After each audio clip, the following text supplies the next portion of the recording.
Powered by the Montana Television Network. This is the Noon News from Montana's news leader. Good afternoon. It is finally Friday. Thanks so much for joining us here on the Statewide Noon News. I'm Samantha Sullivan. Charges have been filed against the third person involved in a double homicide at a Missoula motel last month. Prosecutors have charged Labenza Charlo with one count of attempted criminal possession of dangerous drugs, which is a felony. In court documents, prosecutors say on October 18th, Charlo went to a motel to purchase heroin from Raven Lemaire, who was staying there. Surveillance footage from the Mountain Valley Inn shows a woman matching Charlo's description outside the motel room. At the same time, Lemaire received a Facebook message from Charlo saying, quote, "I'm here." Lemaire told police she had heroin she was planning to sell to Charlo. Charlo was later seen returning to the motel room with two men identified as Preston Roshbach and Jonathan Whitworth. Security footage shows the three entered Lemaire's room. 3 people in that room were shot. 2 of them died. Roshbach and Whitworth have been charged with the murders of Jason Flink and Megan McLaughlin. Charlo will make her first court appearance later this afternoon. And a student has been cited for bringing a gun to school in our Lee earlier this week. Lake County Sheriff Don Bell says his office was contacted on Wednesday after a student brought a gun to school on the bus. The deputy was told by school administrators the weapon was taken from the child and there was no longer any imminent danger. A deputy responded to the school and was able to secure the weapon. Sheriff Bell says the child had already been sent home before the school resource deputy arrived. The child and their parent were both interviewed by the deputy, and a misdemeanor citation for possession of weapon in a school building was issued. No arrests were made and the child was left in their parents' custody. Elsewhere, a Roosevelt County man is now facing animal cruelty charges after 9 horses were found dead in August near the Fort Peck Reservation. Richard Dean Holland is facing 1 count of aggravated animal cruelty and 5 counts of cruelty to animals. The Roosevelt County Sheriff's Office found the dead horses near Highway 13. Sheriff Jason Federick says there was plenty of food, but no water available to the horses, and dehydration was the cause of death. Court documents indicate that Holland was not the owner of the horses, but had agreed to take care of them. After further investigation, the sheriff actually discovered 15 dead horses.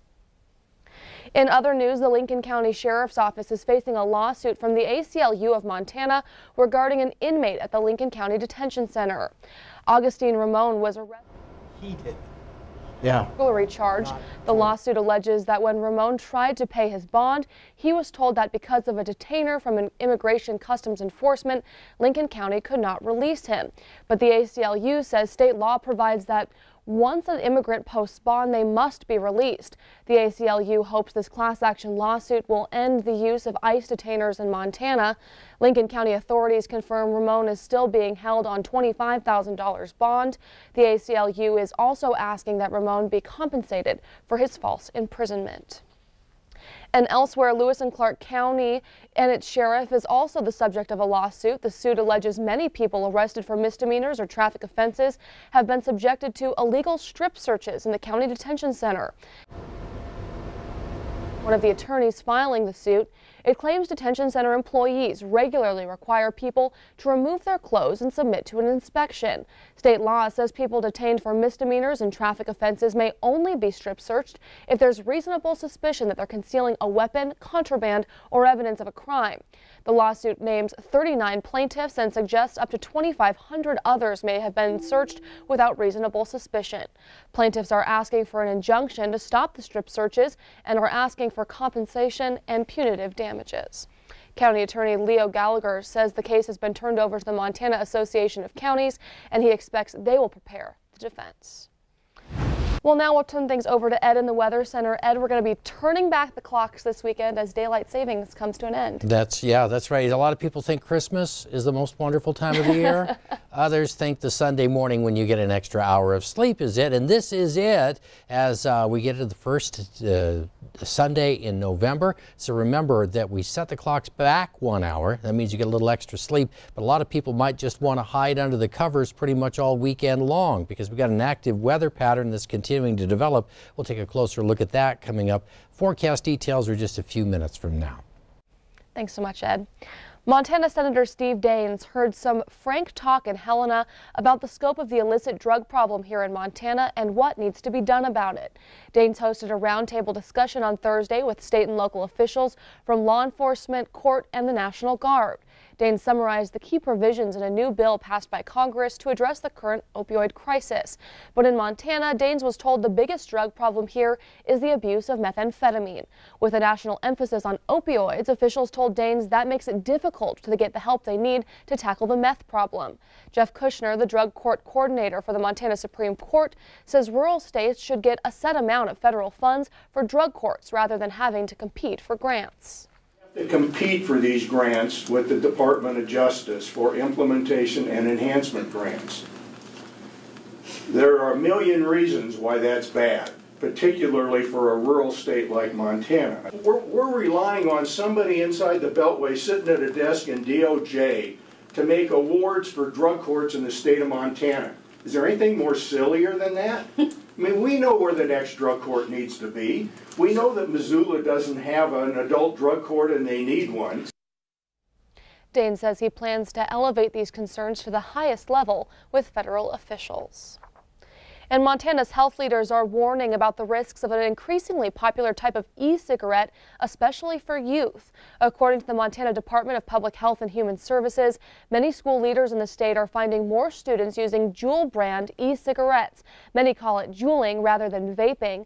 Leaders say Juul is attractive to youth because it's easy to conceal and it looks like a flash drive. It comes in flavors like mango and fruit. DPHHS says Juul pods contain as much nicotine as a pack of cigarettes.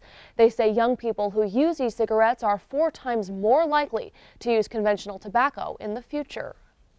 Youth that are using these, they're getting exposed to a lot of nicotine, and that gets into the brain within 7 to 10 seconds, and they can easily become addicted to these products. This is alarming to us because of that future risk and the addiction that it poses to our youth. DPHHS leaders say studies have shown many Juul users don't realize that they contain nicotine. Juul company leaders say they are working on initiatives to make sure their product stays out of the hands of minors. Well, thank you so much for joining us here this Friday on the Noon News. Coming up, a nasty trick as parents find candy laced with drugs in their kids' Halloween haul. What happened and where when we come back? And after the break, Ed's in with a look at the weekend forecast, and it looks like it's going to be a chilly one. We'll be right back.